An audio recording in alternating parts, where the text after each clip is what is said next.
अस्सलाम वालेकुम। मैं सैयद उबैद सैयद मोहम्मद, असिस्टेंट टीचर मौलाना आज़ाद college Aurangabad.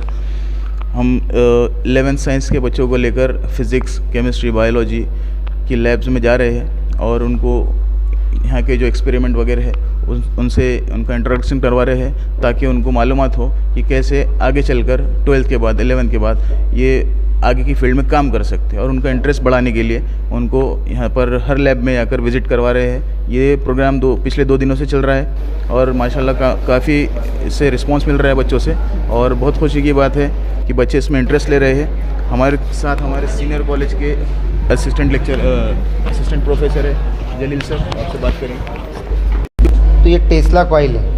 Tesla coil 18th century में निकोला टेस्ला ने इन्वेंट किया था और उसका पर्पज़ ये था कि वो चाहता था कि वायरलेस पावर कम्युनिकेशन करना चाहता था। अब यहाँ पे आपको दिखाई दे रहा है ये छोटा सा डिवाइस, यहाँ पे छोटा सा सर्किट डायग्राम है, उसमें एक स्विच है ऑन ऑफ करने के लिए और वहाँ पे एक ट्रांजिस्टर है, ट्रांजिस्टर पावर सप्लाई करने के लिए, और यहाँ पे डीसी वोल्टेज है। कुछ इलेक्ट्रिकल अप्लायंसेस को डीसी वोल्टेज रिक्वायर होते हैं। वोल्टेज की 2 टाइप होती है, एसी और डीसी, अल्टरनेटिंग करंट और डायरेक्ट करंट। डायरेक्ट करंट और अल्टरनेटिंग करंट में क्या डिफरेंस होता है बेटा, किसी को मालूम है क्या? डायरेक्ट करंट में प्लस और माइनस होते हैं, पोलरिटी होती है पॉजिटिव और निगेटिव। अल्टरनेटिंग करंट में अल्टरनेट होते हैं उसके पोल, उसमें पोलरिटी नहीं होती है, प्लस माइनस नहीं होते। तो इस सर्किट को डायरेक्ट करंट रिक्वायर है। आप यहाँ देख रहे होंगे कि 6 वोल्ट 6 वोल्ट बैटरीज हम इसको प्रोवाइड कर रहे हैं। अब इसमें आप देखेंगे कि ये एक ट्रांसफार्मर की तरह बिहेव करता। किसकी तरह?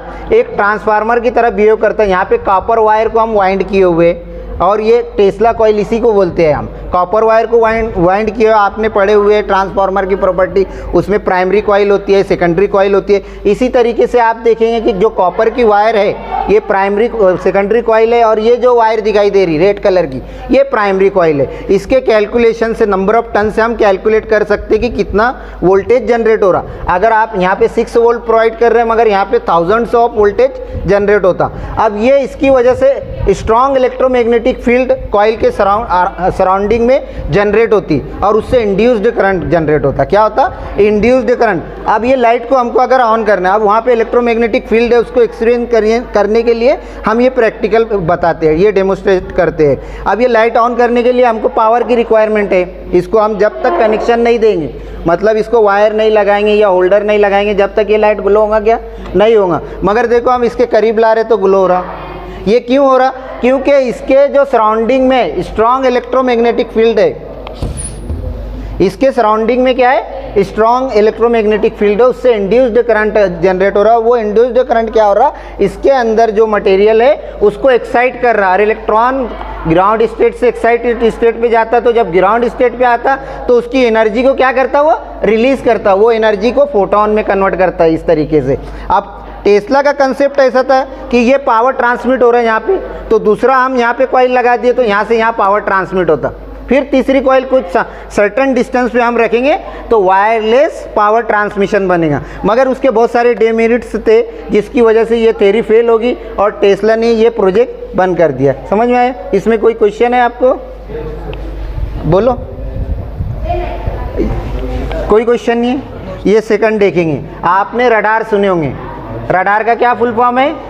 Radio detection and ranging system. आपने बहुत जगह सुने होंगे रडार। हमारी जो एरोप्लेन जो होती है वो फ्लाई करती है, वो रडार पे फ्लाई करती है। उसमें क्या होता है? रडार होता है।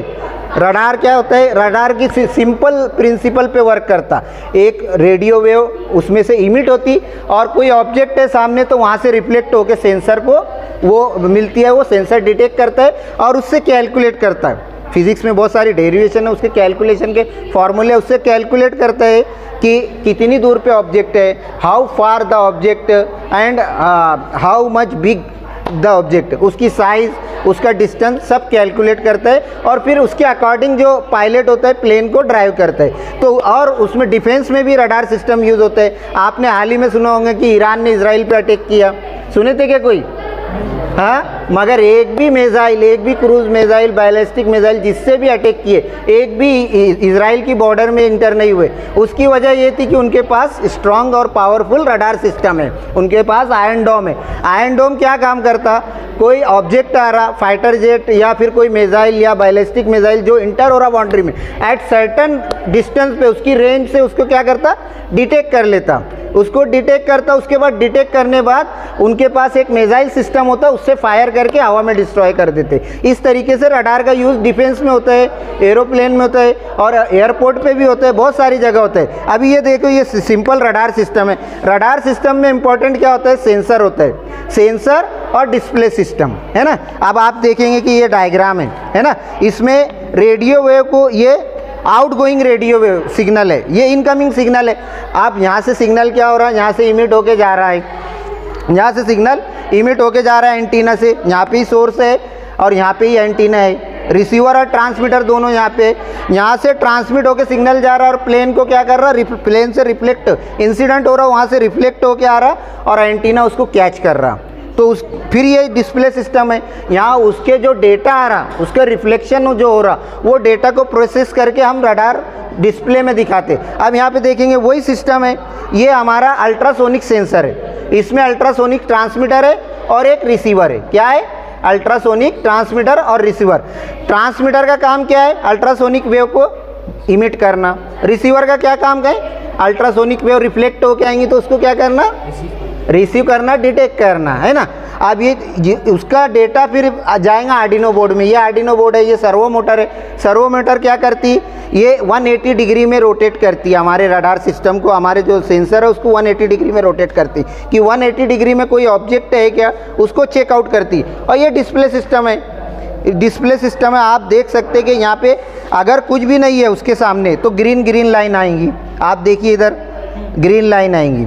आप इसमें देखेंगे कि 180 डिग्री एंगल भी बता रहा और 0 से लेके 40 सेंटीमीटर डिस्टेंस भी बता रहा। अब इसकी जो है कैपेसिटी कम है बेटा, तो इसलिए 40 सेंटीमीटर का रेंज कवर करता है। 40 सेंटीमीटर से दूर ऑब्जेक्ट, ये ऑब्जेक्ट है, मेरा हाथ है, मैं है, आप लोग खड़े हैं, उसको डिटेक्ट नहीं कर रहा। मगर जैसे ही हम उसकी रेंज में आ गए तो वैसे डिटेक्ट कर देगा, वहाँ पे रेट बताएगा उसकी रेंज में। अभी देखो उस साइड है वो सेंसर, जैसे ही इस साइड आएगा, ये देखो इनके हाथ को वो डिटेक्ट करके बता रहे हैं यहाँ पे कितने डिस्टेंस पे। देखो मेरा हाथ दूर है, अगर मैंने करीब ले गया तो ये देखिए आप कितने डिस्टेंस है यहाँ पे बता रहा है, ये एंगल कौन से एंगल पे, कितने एंगल पे। समझ में आए? इस तरीके से रडार वर्क करते हैं। कोई क्वेश्चन है तो पूछ सकते हैं आप।